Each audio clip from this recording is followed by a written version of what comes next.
Hi students, hello, once again welcome to the future powered by Gokulam.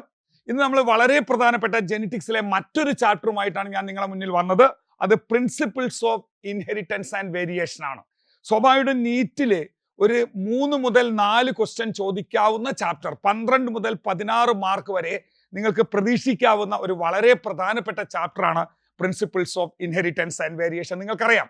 അതുകൊണ്ട് തന്നെ ആ ചാപ്റ്ററിലെ പ്രധാനപ്പെട്ട പോയിന്റുകളിലൂടെ നമ്മളൊന്ന് കടന്നു പോവുകയാണ്. അതിൽ ഒന്നാമത്തെ question, which is correct about trait chosen by Mendel for its experiment on pea plant എന്നാണ്. നമുക്കറിയാം, ഫാദർ ഓഫ് ജെനറ്റിക്സ് എന്ന് പറയുന്നത് Gregor Mendel, father John Gregor Mendel ആണ്. അദ്ദേഹം പരീക്ഷണം നടത്തിയിരിക്കുന്നത് ഗാർഡൻ പി എന്ന പൈസം സറ്റൈവത്തിലാണ്. 1856 മുതൽ 63 വരെയുള്ള 7 വർഷങ്ങളിലാണ് അദ്ദേഹം പരീക്ഷണം നടത്തിയത്. അദ്ദേഹത്തിന്റെ ഫൈൻഡിങ്സ് 1865 അദ്ദേഹം പബ്ലിഷ് ചെയ്തത്. എന്നാൽ 1900 വരെ അത് ശരിക്കും വെളിച്ചം കാണാതെ ഇരുന്നു എന്നുള്ള കാര്യം, അതിലേക്ക് നമുക്ക് വരാം. അപ്പോൾ എത്ര ക്യാരക്ടേഴ്സ് ആണ് പൈസം സറ്റൈവത്തില് അദ്ദേഹം സെലക്ട് ചെയ്തത്, മെന്റൽ സെലക്ട് ചെയ്തതെന്ന് ചോദിച്ചാൽ 7 ക്യാരക്ടേഴ്സ് ആണ്. 7 ക്യാരക്ടേഴ്സ് എന്ന് പറയുമ്പോൾ 7 പെയർസ് ഓഫ് ട്രേറ്റുകൾ വരും. കോൺട്രാസ്റ്റിംഗ് ഓപ്പോസിറ്റ് ട്രേറ്റുകൾ 7 പെയർ, 7 ക്യാരക്ടറും 7 പെയർ ട്രേറ്റുകളുമാണ് മെന്റൽ സെലക്ട് ചെയ്തത്. അതിനെ ബേസ് ചെയ്തിട്ട് പല പ്രാവശ്യം നീറ്റിന് ക്വസ്റ്റ്യൻ വരാറുണ്ട്. അതിലൊരു ക്വസ്റ്റ്യൻ ആണ് ഇതിൽ വരുന്നത്. നോക്കൂ, ടെർമിനൽ പോഡ് വാസ് ഡോമിനന്റ്. അപ്പൊ F1 ജനറേഷനിൽ കാണുന്ന ക്യാരക്ടറാണ് ഡോമിനന്റ് ക്യാരക്ടർ എന്ന് പറയുന്നത്. അത് ഹോമോസൈഗസ് കണ്ടീഷനിലും വരും, ഹെട്രോസൈഗസ് കണ്ടീഷനിലും വരും. എന്നാൽ F1 ജനറേഷനിൽ ഇല്ലാത്ത ക്യാരക്ടറിനെയാണ് നമ്മൾ റിസസീവ് ക്യാരക്ടർ എന്ന് പറയുന്നത്.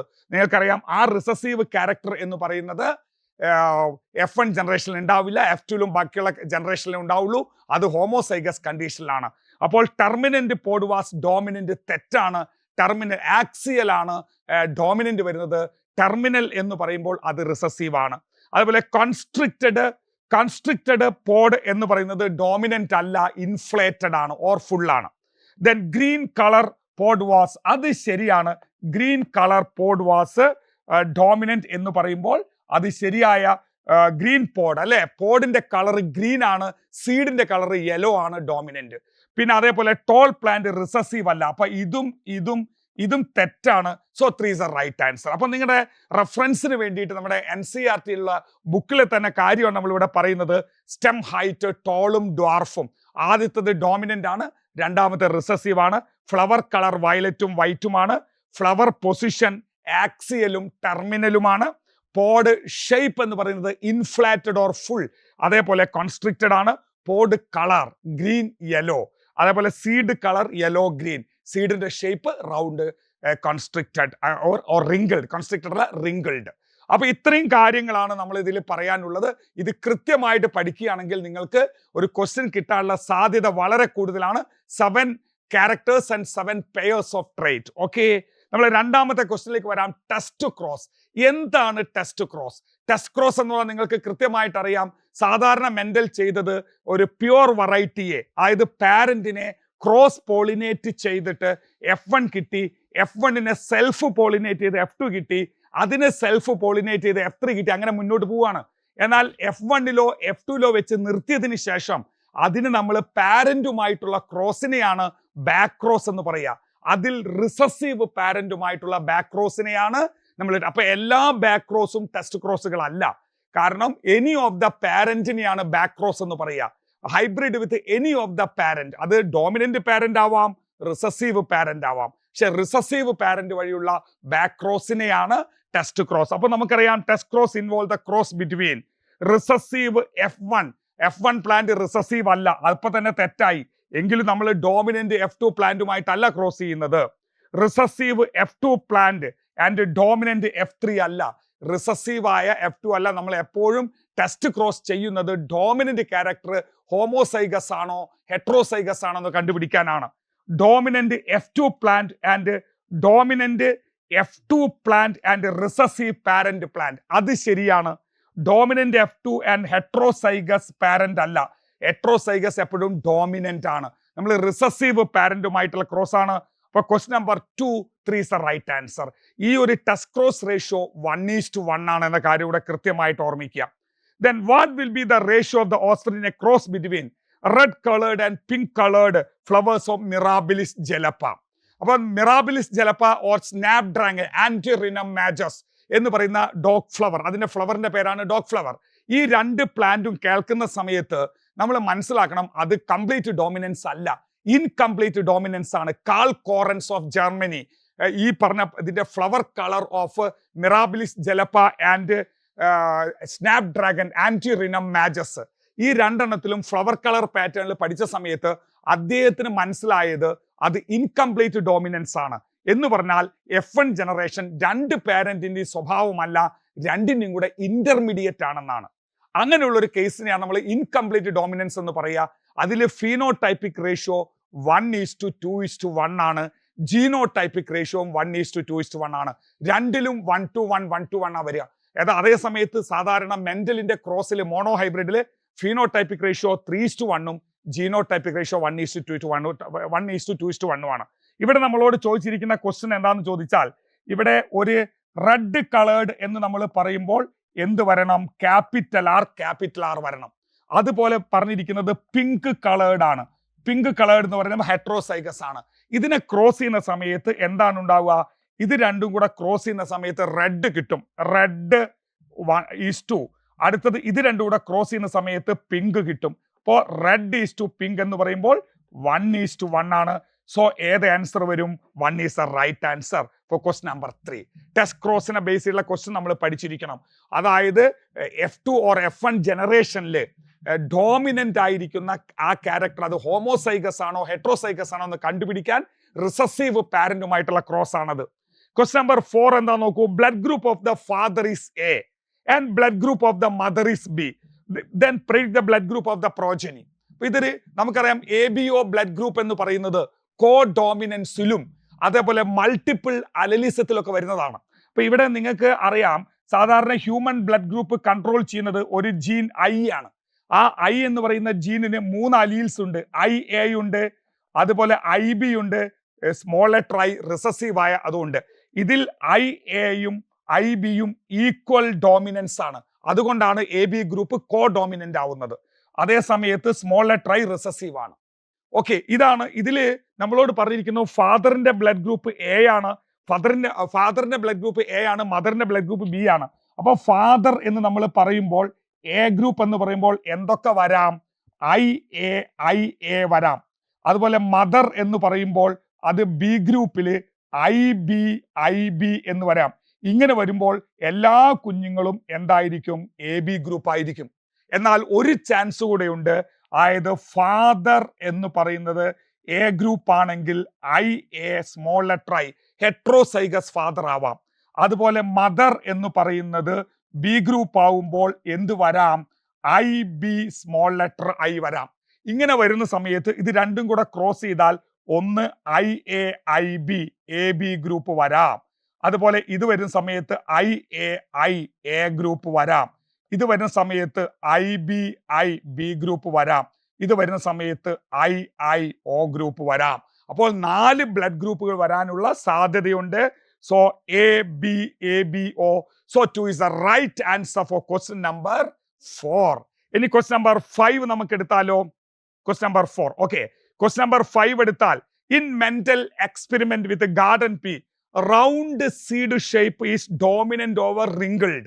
അപ്പോൾ ഒരു പെയർ ക്യാരക്ടറായി yellow colour was dominant over green colour. അപ്പൊ രണ്ടാമത് അപ്പൊ ഏത് ക്രോസ് ആയി?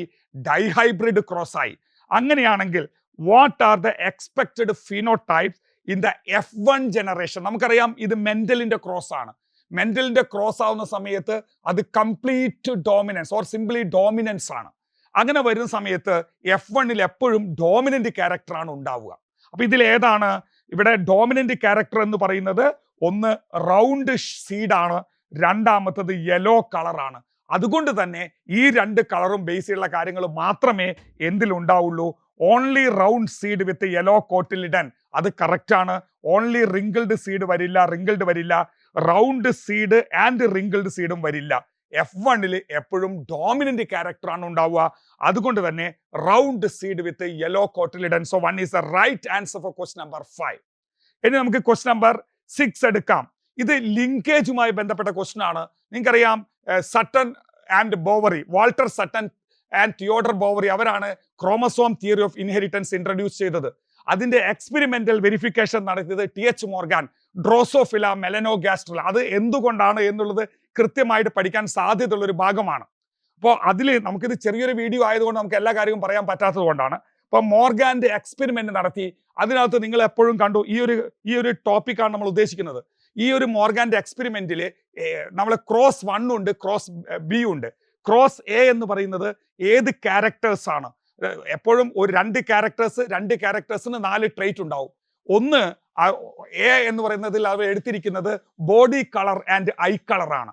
രണ്ടാമത്തെ ക്രോസിൽ എടുത്തിരിക്കുന്നത് eye colour and wing size ആണ്. ഇതിൽ ഒന്നാമത്തെ ക്രോസിലെ body colour eye colour tightly linked gene ആണ്. അതുകൊണ്ട് തന്നെ ലിങ്കേജ് കൂടുതലായിരിക്കും, റീകോമ്പിനേഷൻ കുറവായിരിക്കും. എന്നാൽ അതേ സമയത്ത് ക്രോസ് B എടുക്കുന്ന സമയത്ത് അവിടെ എടുത്തിരിക്കുന്നത് eye colour and wing size ആണ്.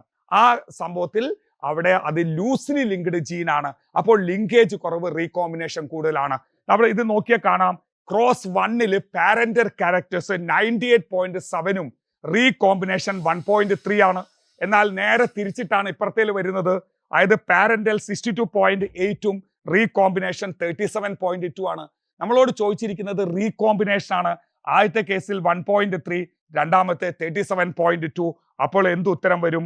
1.3 ആൻഡ് 37.2 എന്ന് പറയുമ്പോൾ അത് ഓപ്ഷൻ 4 ആണ്. ഇവിടെ നിങ്ങൾ മനസ്സിലാക്കണം, ഡിസ്റ്റൻസ് കൂടുമ്പോൾ ലിങ്കേജ് കുറയുകയാണ്, ലിങ്കേജ് കൂടുമ്പോൾ പാരന്റൽ ക്യാരക്ടർ കൂടുന്നു. അതുകൊണ്ട് തന്നെ ലൂസ്ലി ലിങ്ക്ഡ് ജീൻ ആവുമ്പോൾ പാരന്റൽ ക്യാരക്ടർ കുറയും, ടൈറ്റ്ലി ലിങ്ക്ഡ് ജീൻ ആവുമ്പോൾ പാരന്റൽ ക്യാരക്ടർ കൂടും എന്നുള്ളതാണ്. Question number 6 4 is the right answer. Question number 7 എന്താ?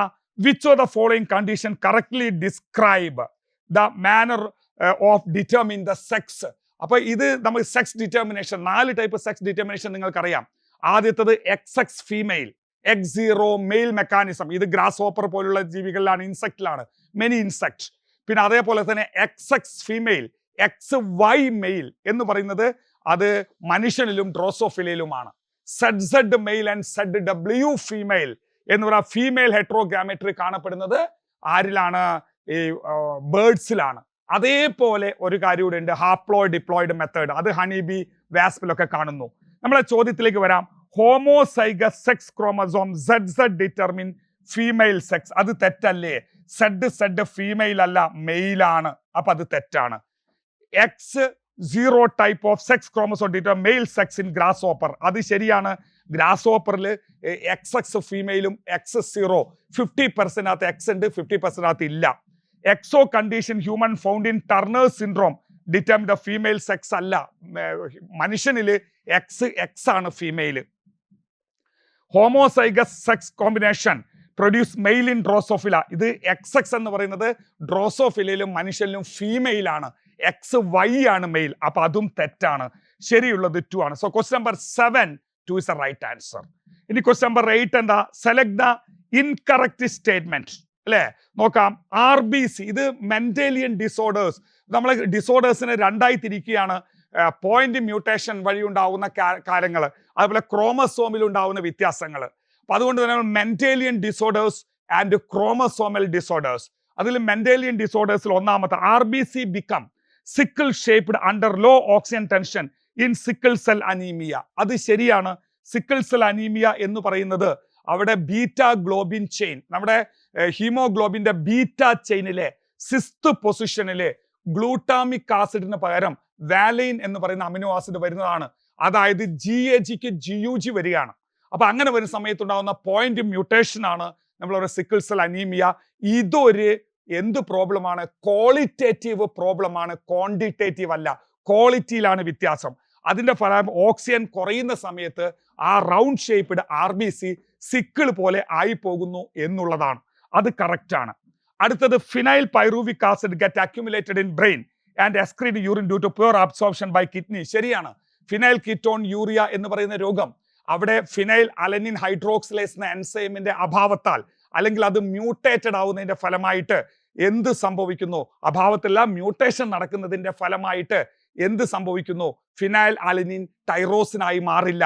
അപ്പോൾ അത് ഫിനൈൽ പൈറൂവിക് ആസിഡ് ആയിട്ട് മാറുകയും അത് അക്യുമുലേറ്റ് ചെയ്യുകയും പുവർ അബ്സോർപ്ഷൻ കാരണം അത് എന്ത് ചെയ്യുന്നു? എക്സ്ക്രീറ്റ് ചെയ്യുകയും ചെയ്യുകയാണ്. അത് ശരിയാണ്. In thalassaemia alpha beta globin chains are all together absent in the body. അത് തെറ്റാണ്. തലാസീമിയയിൽ ഒന്നുകിൽ ആൽഫ ചെയിനോ അല്ലെങ്കിൽ ബീറ്റ ചെയിനോ ഏതെങ്കിലും ഒന്നിന്റെ എണ്ണത്തിലെ വ്യത്യാസം വരുള്ളൂ. അപ്പൊ അത് തെറ്റാണ്, ഓൾ ടുഗദർ വരില്ല. Thalassemia is an autosome linked recessive. അപ്പോൾ ഉള്ള ഡിസീസുകളൊക്കെ സെക്സ് ലിങ്ക്ഡ് ആണോ, ഓട്ടോസോമൽ ആണോ, റിസസീവ് ആണോ, ഡോമിനന്റ് ആണോ എന്ന് കൃത്യമായിട്ട് നമ്മൾ പഠിക്കണം. അത് വരാൻ സാധ്യതയുള്ള ഒരു ഭാഗമാണ്. ഓക്കെ, അപ്പൊ ഇതിനകത്ത് നമുക്ക് തെറ്റുള്ളതാണ്, ഇൻകറക്റ്റ് ആ ചോദിച്ചത്. So 3 is the right answer. ഇനി ക്വസ്റ്റ്യൻ നമ്പർ 9 എടുക്കാം. Pick out the correct statement. Haemophilia is a sex linked. ഞാൻ പറഞ്ഞത് ഹീമോഫീലിയ ഒരു സെക്സ് ലിങ്ക്ഡ് ആണ്, കളർ ബ്ലൈൻഡ്നെസ്സും സെക്സ് ലിങ്ക്ഡ് ആണ്. Down syndrome is due to aneuploidy, അതും ശരിയാണ്. അത് കൃത്യമായിട്ട് മനസ്സിലാക്കുക. യൂപ്ലോയിഡി അനയോപ്ലോയിഡി, അതായത് ഹാപ്ലോയിഡ് സെറ്റ് ഇങ്ങനെ ഡബിൾ ആയി, അതായത് ഹാപ്ലോയിഡ് സെറ്റുകൾ ഇങ്ങനെ മൊത്തം സെറ്റ് കൂടുന്നതാണ് നമ്മൾ പറയുന്ന യൂപ്ലോയിഡി. അതിൽ 3-ൽ കൂടുതൽ വരുമ്പോൾ പോളിപ്ലോയിഡി, അത് പ്ലാന്റ്സിലാണ് കൂടുതൽ കാണുന്നത്. പിന്നെ അതേ സമയത്ത് ഈ ഡിപ്ലോയിഡ് സെറ്റിൽ നിന്ന് 1-2 ക്രോമസോമുകൾ കൂടുകയും 1-2 കുറയുകയും ചെയ്യുന്നതാണ് അനയോപ്ലോയിഡി. അതിന് ഉദാഹരണമാണ് ട്രൈസോമി, ടെട്രാസോമി, മോണോസോമി എന്നൊക്കെ പറയുന്നത്. അതിൽ ട്രൈസോമിയാണ് ഡൗൺ സിൻഡ്രോം, കറക്റ്റ് ആണ്. Phenylketonuria is an autosomal recessive gene disorder, അതും ശരിയാണ്. Then sickle cell anaemia X linked അല്ല, അത് ഓട്ടോസോമൽ ആണ്. കളർ ബ്ലൈൻഡ്നെസ്സും അതേപോലെ തന്നെ ഹീമോഫീലിയമാണ് സെക്സ് ലിങ്ക്ഡ് ആയി നമ്മൾ പഠിക്കുന്നത്. ബാക്കിയുള്ള ഫിനൈൽ കീറ്റോൺ യൂറിയയും സിക്കിൾ സെൽ അനീമിയയും തലാസീമിയയും ഒക്കെ എന്താണ്, ഓട്ടോസോമൽ റിസസീവ് ആണ്. അപ്പൊ അതിൽ ശരിയുള്ളതല്ലേ ചോദിച്ചത്? ശരിയുള്ളത് 1, 2, 3. So 3 is the right answer for question number 9. ഇനി ക്വസ്റ്റ്യൻ നമ്പർ 10 എടുക്കാം. ഒരു ക്രോമസോമൽ ഡിസീസുമായി ബന്ധപ്പെട്ട രോഗം. Short statured body with a small round head, furrowed tongue and partially opened mouth, slow physical psychomotor mental development. ഇത് കേട്ടാൽ നമുക്ക് വേറെ ഒന്നും ചിന്തിക്കേണ്ട ആവശ്യമില്ല. Trisomy of the 21st chromosome, അതായത് autosomal trisomy, Down syndrome, mongoloid idiocy or mongolism എന്ന് പറയുന്ന രോഗം. ഓക്കെ, ഓട്ടോസോമൽ നോൺ ഡിസ്ജങ്ഷൻ എന്ന വാക്കുകൂടെ കേട്ടാൽ മനസ്സിലാക്കുക, കൃത്യമായിട്ട് ഡിസ്ട്രിബ്യൂട്ട് ചെയ്യാത്ത അർത്ഥത്തിൽ വരുന്ന ഡൗൺ സിൻഡ്രോം. അപ്പൊ നമുക്കിനി 11ാമത്തെ ക്വസ്റ്റ്യൻ, ലാസ്റ്റ് ക്വസ്റ്റ്യനിലേക്ക് നോക്കാം. അത് കുറെ സയന്റിസ്റ്റിന്റെ പേരുകളും അതുമായി ബന്ധപ്പെട്ട മാച്ച് ചെയ്യാനുള്ള ക്വസ്റ്റ്യൻ ആണ്. നമുക്ക് 1ാമത്തെ ക്വസ്റ്റ്യൻ, അതിൽ ABCDE വരെ ഉണ്ട് അല്ലെ? എന്തൊക്കെയാ നോക്കാം. ഗ്രിഗർ മെന്റൽ എന്തുമായി ബന്ധപ്പെട്ടതാ? ലോസ് ഓഫ് ഇൻഹെറിറ്റൻസ് ആണ്. അപ്പൊ 2 ആണ്. അതിൽ നമുക്ക് മനസ്സിലായി. അതുകൊണ്ട് തന്നെ 1ാമത്തെ ഓപ്ഷനും അതുപോലെ 4ാമത്തെ ഓപ്ഷനും അല്ല, 3ാമത്തെ ഓപ്ഷനും അല്ല എന്നുള്ളത് മനസ്സിലായി. പിന്നെ അടുത്തത് എന്താണ്? Sutton and Bovary. Sutton and Bovary എന്താ ചെയ്തത്? ക്രോമസോം തിയറി ഓഫ് ഇൻഹെറിറ്റൻസ് ആണ്. അപ്പോൾ നമുക്ക് ഉത്തരം കിട്ടിക്കഴിഞ്ഞു കേട്ടോ. ഇവിടെ 2 ആണെന്നുള്ളത് എന്തായാലും 4 അല്ല എന്ന് മനസ്സിലായി. അങ്ങനെ വരുന്ന സമയത്ത് ബാക്കിയൂടെ നോക്കണല്ലോ. ഹെൻകിങ് ആണ് എന്ത് കണ്ടെത്തിയത്? ഡിസ്കവേർഡ് എക്സ് ബോഡി എന്ന് പറയുന്നു അല്ലെ? എക്സ് ബോഡി കണ്ടെത്തിയത് എക്സ് ക്രോമസോം, അത് എക്സ് ബോഡി എന്ന് അദ്ദേഹം പറഞ്ഞു ഹെൻകിങ്. പിന്നെ മോർഗാൻ, TH മോർഗാൻ ലിങ്കേജുമായി ബന്ധപ്പെട്ടതാണ്. അപ്പൊ അതുകൊണ്ട് 3 ആണ്. പിന്നെ ഹ്യൂഗോ ഡിവ്രീസ് മ്യൂട്ടേഷൻ, ഇനോതെറ ലാമാർക്കിയാന എന്ന ഈവനിങ് പ്രിംറോസ് അല്ലെ? അപ്പൊ അതില് മ്യൂട്ടേഷൻ തിയറി ഇൻട്രൊഡ്യൂസ് ചെയ്തത് ഹ്യൂഗോ ഡിവ്രീസ് ആണ്. അപ്പോൾ 5 വരും. 21435 21435 2 is the right answer for last question അല്ലേ? അപ്പൊ ഇതോടുകൂടെ നമ്മൾ പ്രിൻസിപ്പിൾസ് ഓഫ് ഇൻഹെറിറ്റൻസ് എന്ന് പറയുന്ന ഈ ഒരു ടോപ്പിക് ഇവിടെ അവസാനിപ്പിക്കുകയാണ്. കൃത്യമായി നിങ്ങൾ കുറച്ച് കാര്യങ്ങൾ ഒരു ചെറിയൊരു വീഡിയോയിലൂടെ ഈ ചാപ്റ്ററിന്റെ കുറെ കാര്യങ്ങൾ മാത്രം നമ്മൾ പറഞ്ഞിട്ടുള്ളത് നിങ്ങൾക്ക് യൂസ്ഫുൾ ആവുമെന്ന് വിശ്വസിക്കുന്നു. എല്ലാവരും ഉഷാറായിട്ട് ഈ വരുന്ന പരീക്ഷ, നീറ്റ് എക്സാം ഉഷാറായിട്ട് അതിനുവേണ്ടി എല്ലാ തരത്തിലും നിങ്ങൾക്ക് പരീക്ഷ എളുപ്പമായിട്ടെന്ന് ആശംസിച്ചുകൊണ്ട് നിർത്തുന്നു. Okay, thank you.